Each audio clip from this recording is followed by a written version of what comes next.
Hujambo mwanafunzi wa somo la Kiswahili, na kukaribisha tena katika kipindi chetu cha leo, ambapo nataka kushughulikia mojawapo ya mada tata tu miongoni mwa wanafunzi wa shule za upili. Nataka kuangazia dhana ya vitenzi vya silabi moja. Natumai kwamba katika kidato cha kwanza na cha pili uliweza kufunzwa aina mbalimbali za vitenzi, na chini ya aina hizi nataka kukudokezea kwamba kuna miundo mbalimbali, na muundo wa kwanza ukiwa ni kwamba kuna vile vitenzi ambavyo vimeundwa kwa silabi moja, silabi mbili, silabi tatu na kadhalika. Baadhi ya vitenzi ambavyo vimepigiwa upato sana sio vile vingine, bali ni vitenzi ambavyo ni vya silabi moja. Kwa sababu gani? Sababu ni kwamba vile vingine ni vya kawaida tu, lakini hivi vya silabi moja vina sifa za kipekee ambazo tunataka kuzishughulikia leo, na hata tutakapokuwa tukiangalia pengine mnyambuliko au kauli mbalimbali ya vitenzi hivi, utapata kwamba vinachukua sifa ambazo ni tofauti kidogo na zile sifa za vile vitenzi vingine vya kawaida tunavyovijua. Sasa katika kipindi hiki, namna ambavyo nimesema tunashughulikia vitenzi vya silabi moja, ni wazi kwamba vitenzi hivi huwa vimeundwa kwa pigo moja tu la sauti, kwa mujibu wa yale uliofunzwa kuhusiana na maana ya silabi katika kidato cha kwanza, kwamba ni aina ya vitenzi ambavyo huwa vimeundwa kwa pigo moja tu la sauti, yani silabi moja. Vitenzi hivi katika lugha ya Kiswahili huwa ni vitenzi 10 tu. Vitenzi 10 tu. Sasa tafadhali naomba kwamba umakinike sana tutakapokuwa tukivishughulikia, maana havitawahi badilika, vitabakia kuwa tu vile 10, na nataka umakinike namna ambavyo nimekuambia, ili pengine katika siku za baadaye utakapokuwa ukikabiliana na maswali mbalimbali kwenye mtihani uwe katika nafasi nzuri tu ya kukabiliana na swali lolote litakalohusiana na aina hizi za vitenzi. Kitenzi cha kwanza ambacho nitashughulikia, nataka uwe na mahali ambapo pengine utanakili haya ninayosema. Kuna kitenzi la. Kitenzi la. Kutokana na kitenzi cha silabi moja la, tunapoongeza kiambishi kuu katika kauli ya kutenda awali, tunapata kwamba tunakuwa na neno kula. Na kula ni sawa na kuchukua kile chakula na kukitia mdomoni. Sasa tunapata kitenzi cha silabi moja la.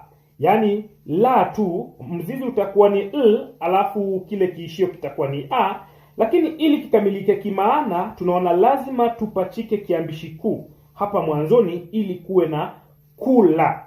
Kula. Sasa kula ni kitenzi cha silabi moja.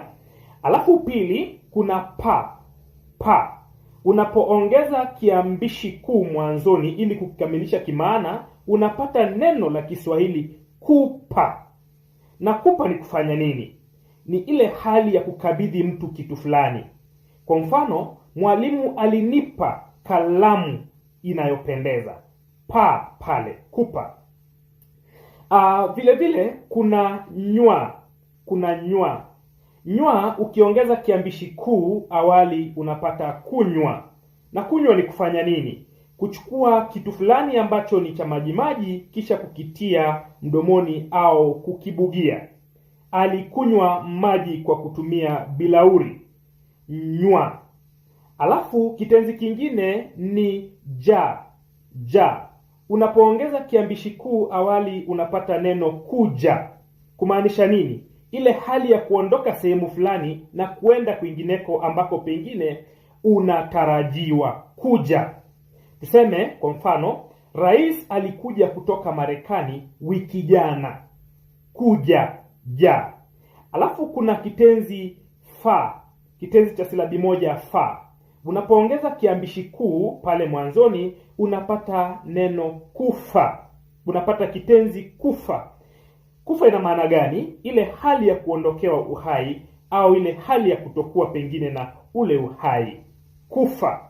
Tunaweza tukasema kwa mfano, watu wawili wamekufa kutokana na ugonjwa wa COVID-19 ama corona. Kufa. Kitenzi chenyewe ni fa, lakini ukiongeza ku unakikamilisha, sasa inakuwa kitenzi kufa. Alafu vile vile kuna cha. Cha. Cha ukiongeza kiambishi kuu awali unapata kucha. Kucha.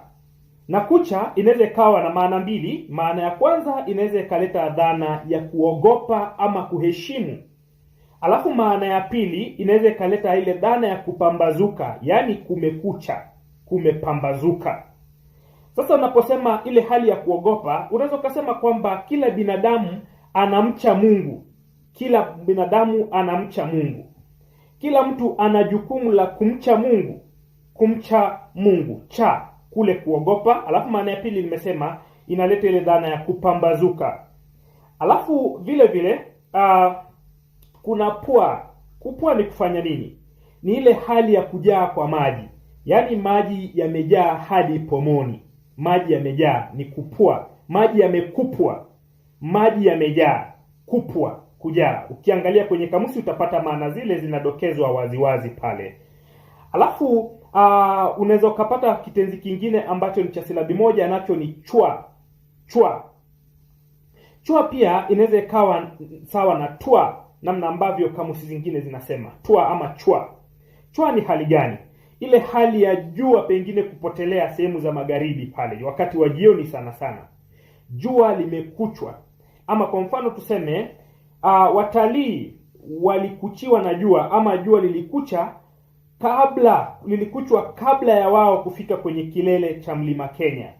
Sasa kuna kule kuchwa, yani ile hali ya jioni kuingia, ile hali ya jioni kuadia, yani jua kupotea kule magharibi. Hiyo ni kuchwa.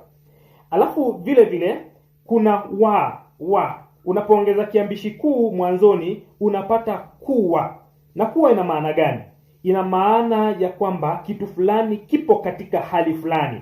Kipo katika hali fulani. Kuwa. Amekuwa akilala. Amekuwa akisoma. Amekuwa akikohoa na kadhalika. Sasa kuna kuwa, ile hali ya kuwepo ama ile hali ya uwepo wa hali kitu fulani pale. Aya, alafu vile vile kuna kitenzi ambacho pengine ni cha mwisho cha 10, nacho kitakuwa ni nya. Nya ina maana mbili. Nya unapoongeza kiambishi kuu bila shaka utapata kunya. Ile hali ya kwenda haja kubwa. Alafu ya pili ni ile hali ya kushuka kwa maji ya mvua, yani kule kunyesha. Mvua ilikunya kisha baadaye ikapusa na tukaondoka. Unaona kwamba ile hali ya kunya. Sasa kuna hivyo vitenzi 10. Nitavirejelea tu pengine kwa kuvitaja tu kwa kimtasari. Kuna la, alafu kuna pa, kuna nywa, kuna ja, alafu kuna fa, kuna cha, kuna chwa, alafu kuna wa na kuna nya. Hivyo ni vitenzi vya silabi moja. Sasa utakapoongeza kiambishi kuu mwanzoni mwa kile kitenzi ambacho nimekitaja pale, kiambishi kuu mwanzoni, hapo ndipo utakuwa unakikamilisha kimaana. Tukumbuke kwamba vitenzi hivi haviwezi vikakamilika kimaana iwapo vitakuwa tu vikiwa na silabi moja hivyo. Lazima tuongeze silabi nyingine moja, na silabi hii huwa ni kiambishi kuu katika kauli ya kutenda. Nataka ukumbuke hivi kwamba vinaongezwa tu kiambishi kuu. Natumai wewe ni mwanafunzi ambaye uko makini na unamakinikia mambo. Nasema kwamba vitenzi hivi huongezwa tu kiambishi kuu vikiwa katika kauli ya kutenda. Nataka upate hili, vikiwa katika kauli ya kutenda. Na sisitiza hili kwa sababu ni wewe tu ambao siku za baadaye utajipata ukiongeza kuu katika zile kauli zingine isipokuwa ile kauli ya kutenda, na hutapata chochote pale. Sasa kumbuka kwamba tunaongeza tu kiambishi kuu ili kukamilisha vitenzi hivi iwapo vitakuwa katika kauli ya kutenda. Sote tunaelewa wazi kwamba kuna aina mbalimbali za kauli, au kuna kauli mbalimbali au minyambuliko mbalimbali ya vitenzi. Sasa tukumbuke kwamba katika tu kauli ya kutenda ndipo tunaongeza kiambishi kuu ili kuvikamilisha. Katika zile kauli zingine hauwezi ukaongeza kiambishi kuu.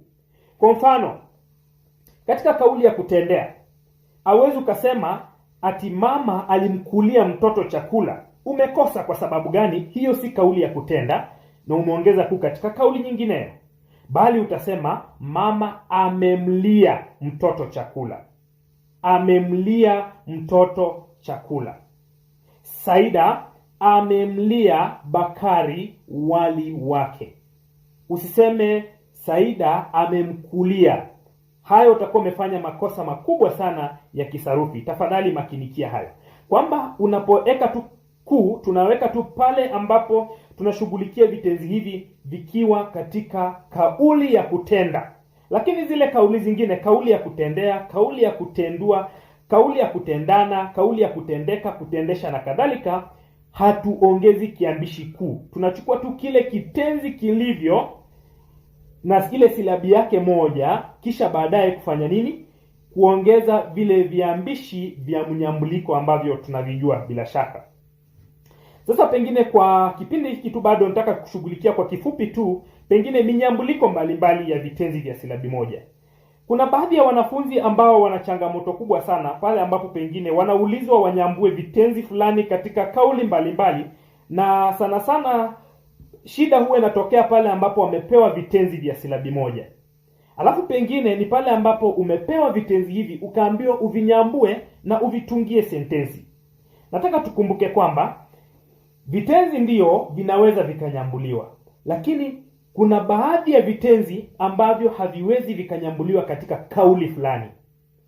Kwa sababu gani? Unapovinyambua katika kauli fulani unapoteza ile maana halisia, au unapoteza ile maana kuu ya neno hilo. Na tutaangalia, kuna baadhi ya mifano ambayo tutaangalia. Kwa mfano, vitenzi hivi vyote 10 ambavyo nilivitaja vinaweza vikanyambulika katika kauli ya kutenda. Vile vile vitenzi hivi vyote vinaweza vikanyambulika katika kauli ya kutendea. Lakini ukiangalia katika kauli ya kutendwa na kauli pengine ya kutendesha au kauli ya kutendeka, kuna vinginevyo ambavyo haviwezi vikanyambulika. Hebu tupitie tu kwa kifupi tu pengine hizi kauli mbalimbali. Kauli za katika kauli ya kutendea na ya vitenzi hivi vya silabi moja. Kwa mfano, sote tunaelewa fika kwamba kauli ya kutendea aghalabu huwa inachukua kiishio ia au ea kulingana na pengine mpangilio wa kile kiishio au mpangilio wa sauti katika pengine neno tunalozungumzia. Sasa huwa ni ia ama ea. Kwa mfano, la itakuwa ni lia. Mama alimlia mtoto chakula. Kama itakuwa ni pa, itakuwa ni pea. Pea, kauli ya kutendea. Utasema kwamba mwalimu alinipea kalamu. Mwalimu alinipea kalamu, ama alimpea kitabu. Alafu vile vile kuna nywa. Katika nywa itachukua ea ama ia pia. Zote zinaweza zikakubalika. Kwa mfano, ukiwa na sentensi kama hii, bilauri tutakayonywea maziwa au tutakayonywea sharubati imeshanunuliwa, au bilauri tutakayonywea sharubati imenunuliwa. Unaona, inachukua ia na ea. Alafu vile vile kuna kama ja itachukua ia. Nilijiwa na wageni. Nilijiwa na wageni, ama wageni walinijia saa 8 leo. Wageni walinijia saa 8 leo. Vile vile ukiwa na kitenzi kama vile fa katika kauli ya kutendea itakuwa ni fia. Kwa mfano, unaweza kusema Wakristo wanaamini Yesu aliwafia ili waokolewe. Wakristo wanaamini kuwa Yesu aliwafia ili waokolewe. Tafadhali kumbuka, nimesema usiwahi sema kwamba Wakristo wanaamini kwamba Yesu aliwakufia. Makosa. Kwa sababu gani? Ni ku tunaongeza tu katika kauli ya kutenda. Katika zile kauli zingine zote tunadondoa ile ku. Sasa tunasema kwamba Wakristo wanaamini kuwa Yesu aliwafia ili waokolewe. Alafu pengine tukitumia pa, ama kwa mfano tutumie kitenzi cha silabi moja kama vile kwa mfano pa.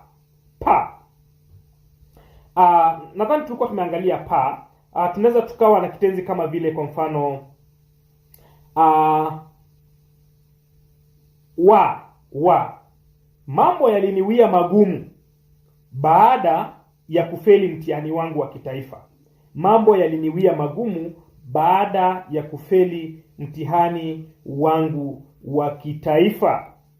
Alafu chwea, unaweza ukasema kwamba chwea, jua liliwachwea wakwea mlima kabla ya kufika kwenye kilele cha mlima. Jua liliwachwea, yani ile hali ya kwamba jua limeanguka kule magharibi, yani jua limeshazama kule magharibi. Chwea. Sasa unaona hiyo ni kauli ya kutendea. Alafu vile vile ukiwa na neno kama vile nya, kwa mfano tuseme mtoto alimnyea mamaye, alimnyea mlezi, alimnyea mamaye. Ile hali ya kutendea pale. Useme ati mtoto alimkunyia, la hasha, hapo utakuwa umefanya makosa makubwa sana. Tafadhali usiongeze ku katika kauli zile zingine. Nataka kuangalia kauli ya kutendea. Kauli ya kutendea vile vitenzi tu bado. Kuna la katika kauli ya kutendewa. Liwa, nililiwa wali ambao nilifaa kula mimi, nililiwa wali wangu, hivyo basi nikalala njaa. Nililiwa wali, au nililiwa ugali wangu na mgeni. Alafu kuna pa, nilipewa katika kauli ya kutendea. Nilipewa kitabu na mwalimu. Alafu kuna nywa pengine. Nilinywiwa maziwa na mtoto, ama nilinywewa sharubati na saida. Nilinywewa sharubati na saida. Alafu kuna nilijiwa na wageni jana, kauli ya kutendea. Nilijiwa na wageni jana. Nilifiwa na rafiki yangu jana. Nilifiwa, yani mtu fulani alikufa kwetu. Nilifiwa na walezi wangu. Nilifiwa na mfadhili wangu na kadhalika. Alafu nilichiwa, ile hali ya kwamba kuna pambazuka. Nilichiwa jana nikiwa pengine kwa rafiki yangu. Nilichiwa kule. Au nilichewa. Au pengine kulichewa na kadhalika. Sasa kuna baadhi ya vitenzi vingine ambavyo unaona ni kana kwamba maana inazidi kupotea au inakuwa vigumu, lakini tukumbuke kwamba si vyote, lakini kutunga sentensi itakusaidia pengine kuhakikisha kwamba unakuwa makini katika kushughulikia masuala haya. Katika kauli ya kutendewa. Wiwa. Unaweza ukawa na mfano kama gani? Kwamba wakubwa waliwiwa radhi na wafanyikazi. Wakubwa waliwiwa radhi na wafanyikazi. Waliwiwa radhi. Tuliwiwa radhi na wale wanafunzi baada ya kuingia darasani tukiwa tumechelewa. Tuliwiwa radhi. Sasa unaona ile dhana ya kuleta ile dhana ya japo maana itakuwa ni tofauti kidogo tu, yani pengine katika ule muktadha, lakini bado ni ile hali ya kwamba kulikuwa na hali fulani ya radhi pale. Tuliwiwa radhi. Alafu pengine pwa. Unaweza ukasema kwamba unapotumia pengine ile pwa, unaweza ukawa na mfano kwamba pwiwa au pwewa. Unaweza ukawa na pwiwa au pwewa. Unaweza ukasema kwamba kikombe kilipwewa na maji, au kisima kilipwiwa na maji, kwamba maji yalijaa hadi pale pomoni au hadi pale juu. Alafu chiwa ama chwewa.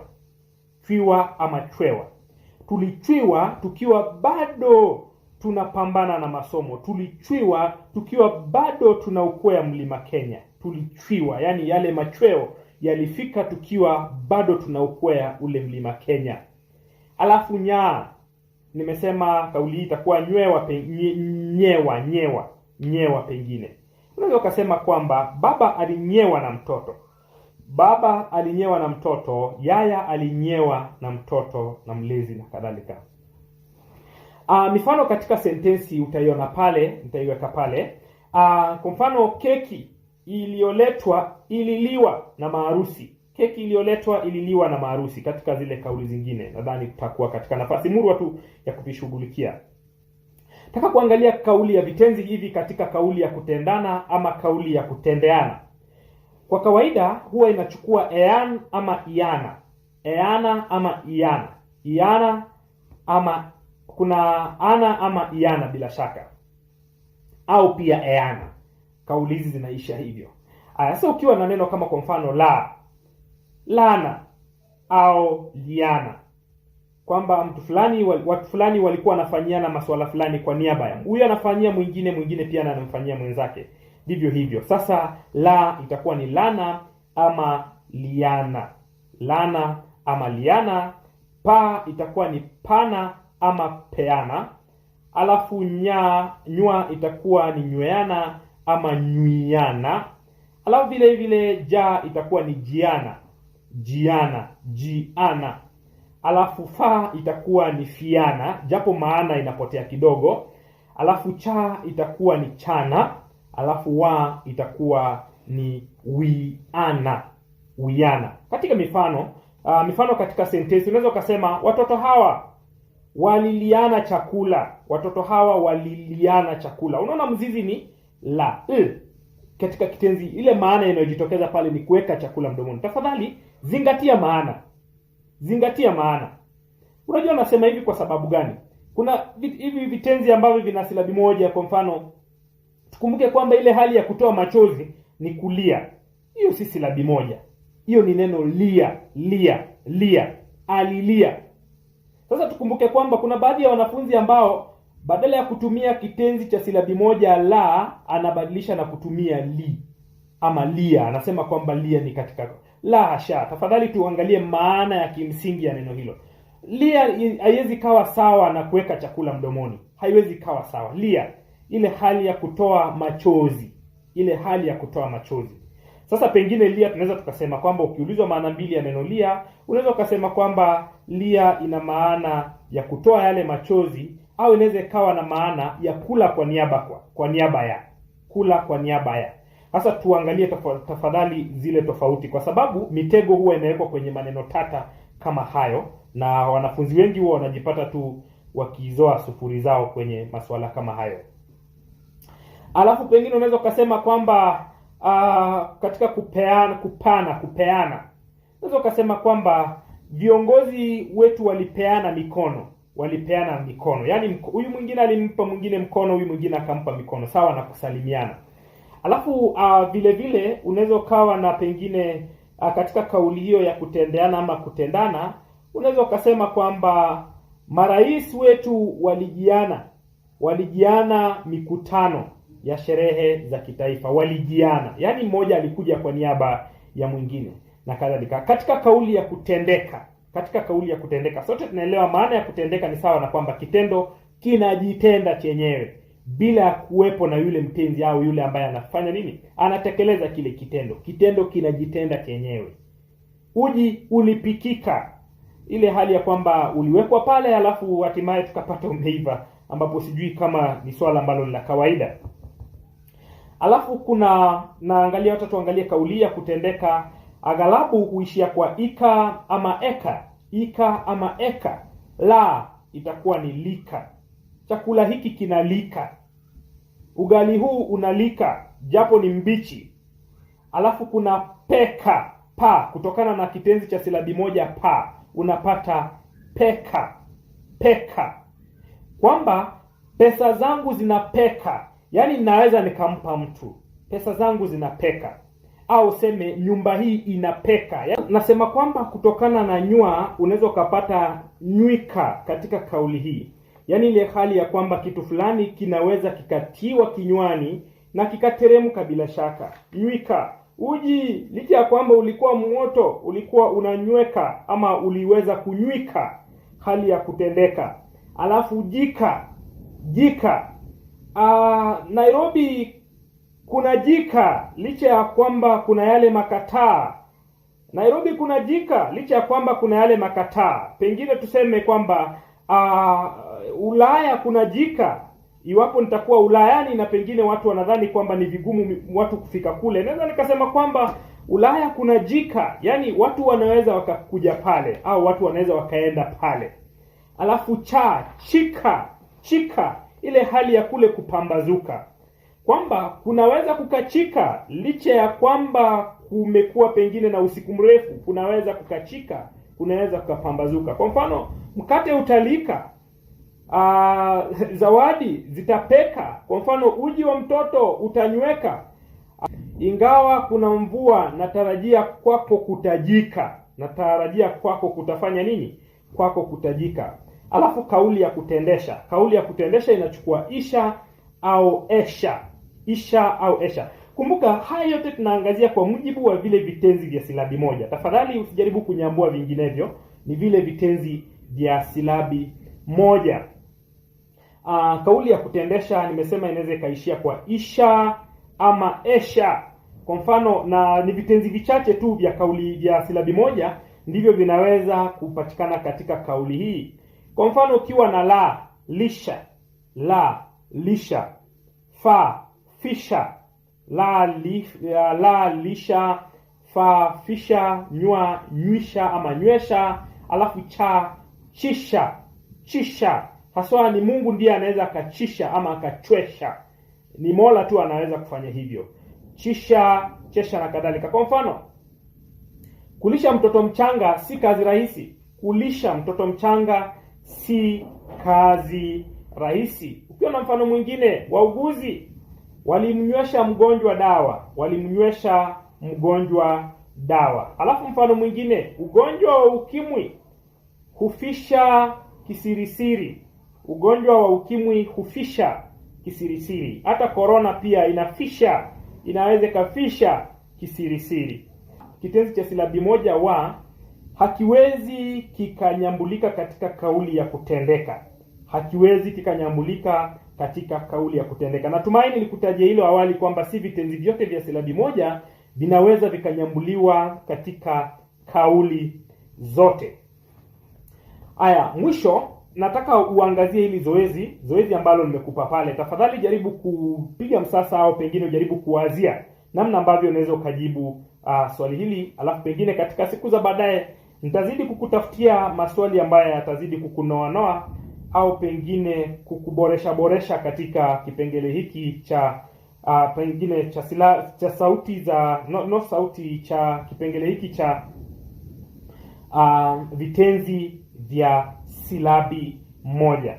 Tafadhali tafuta maswali mengi iwezekanavyo ili uzidi kujipiga msasa, ili uzidi pengine kujinoanoa, na kwamba utakapokabiliana pengine na mtihani wote ule ukue katika nafasi nzuri sana ya kukabili au kukabiliana nao. Na tafadhali tukumbuke kwamba nimekuambia unapoangalia vitenzi vya silabi moja, angalia maana. Na sana vile ambavyo vinawatatiza wanafunzi sana ni la na lia. La na lia. La ni kuweka chakula mdomoni, lia ni ile hali ya kutoa machozi. Na utapata kwamba la ni kitenzi cha silabi moja ili hali lia si kitenzi cha silabi moja. Hata ukitenga zile silabi huwezi ukapata silabi moja katika neno lia. Aya. Jambo lingine ambalo ningependa kutaja tu ili pengine katika siku za baadaye nisilirudie tena ni kwamba unapoainisha viambishi au unapotenganisha vile viambishi katika vitenzi vya silabi moja, kumbuka mzizi huwa ni sauti moja pekee. Mzizi huwa ni sauti moja pekee. Na sauti hiyo huwa ni konsonanti. Ile konsonanti ambayo inajenga kile kitenzi. Huo ndio huwa mzizi. Kwa mfano, la, utapata mzizi utakuwa ni l, ile sauti l. Ukiwa na kitenzi kama vile pa, mzizi utakuwa ni ile sauti p, ile sauti pa, sauti yenyewe ile pa. Alafu ukiwa na kitenzi kama vile nywa, mzizi utakuwa ni hizo konsonanti tatu zinavyofuatana hivyo. Ukiwa na vinafuatana kwa mfano na, ya na wa, hizo sauti tatu zikifuatana hivyo ndizo zitakazokuwa nini? Zitakazokuwa mzizi. Ja ni ile sauti j pekee ndiyo itakuwa nini? Itakuwa mzizi. Ukiwa na fa ni ile f, fa, f ndiyo itakayokuwa nini? Itakayokuwa mzizi. Ukiwa na cha ni ile ch, ile ch ndiyo itakayokuwa nini? Itakayokuwa mzizi. Tafadhali tukumbuke hilo kwa sababu litakusaidia sana katika uainishaji wa viambishi na uainishaji wa mofimo katika pengine muktadha wa maswali kwenye mtihani. Ningependa kukomea hapo na bado nikikusihi kwamba tafadhali changamkia zoezi hili ambalo nimekupa hapa, na iwapo pengine utakuwa na swali lolote lile ningependa pengine uweze kuliwasilisha tu papa hapa, alafu tutakabiliana nalo baadaye au pengine utaelekezwa baadaye. Kufikia hapo na kutakia kila laheri, na kwamba tafadhali zidi kujikinga zidi kukaa pale nyumbani na kufuata pengine yale masharti ya serikali dhidi ya kupigana na pengine adui wetu huyu mkubwa ambao ni virusi vya nini? Ni virusi vya corona. Na kutakia kila laheri hadi baadaye, inshallah tukutane. Asante.